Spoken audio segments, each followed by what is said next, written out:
ऊपर जाने की जल्दी बड़ी है।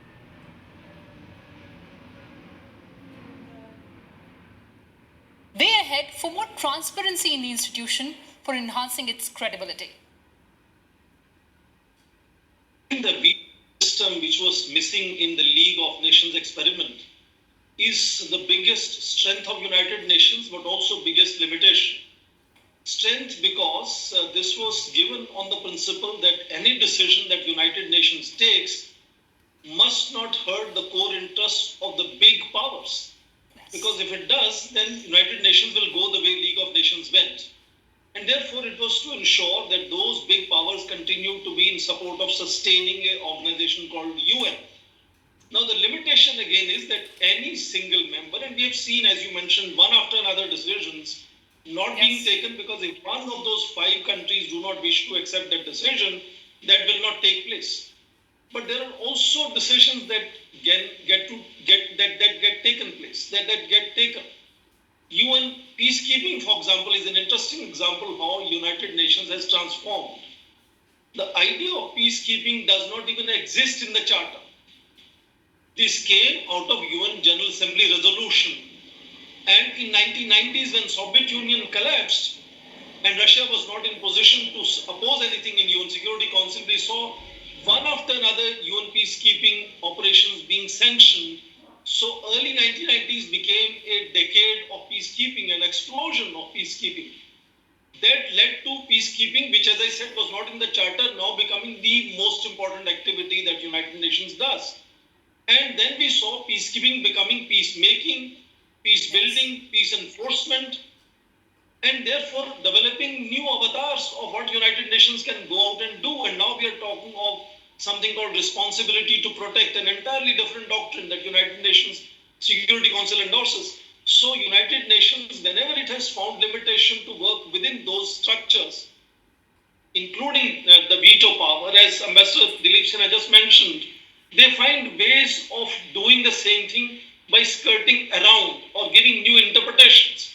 And therefore, that is what is being explored today, that if we cannot change the Charter, if we cannot change the veto system, if we cannot really, it's not a good idea to propose, but cannot change one nation, one vote, as Dilip Sinha just mentioned, then there are ways to interpret and, organize activities in a slightly different fashion, where, like the 19th century concert of powers, where everybody takes a decision, but only those capable will go and implement it, is where regional organizations are being increasingly co-opted. Just I mentioned, UN today is dealing with civil society, NGOs inside nations directly, and also at supranational level, it is beginning to deal with regional organizations.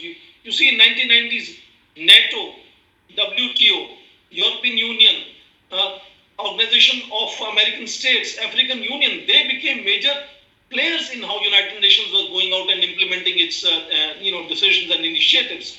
So if you cannot really depend on General Assembly, which very often passes very, very innovative resolutions, and that leads to very different kind of interpretations of clauses in UN Charter, you can also start thinking of involving regional organizations. And as of now, the count is about 32 organizations of this nature are already engaged in UN peacekeeping.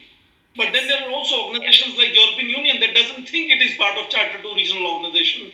They think they're a global organization. So they could also be contestations, not only co-option, but also contestations. Very often, for example, large bodies like non-aligned movement, G7, African Union has 55 members. So the way they can influence UN decision making in General Assembly can also create contestations into whether United Nations can have a control over how regional bodies work when they vote in United Nations, or whether they can be co-opted and work in conformity with the United Nations.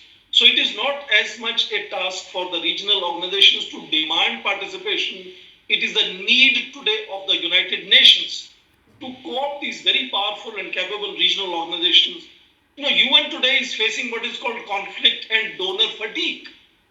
They don't have capacities to go out and redress all the grievances and challenges, and therefore they have to co-opt as many new members as possible.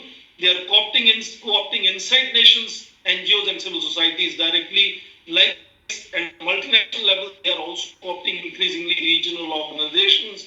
How that is formulated is where both sides will have to kind of bargain their space.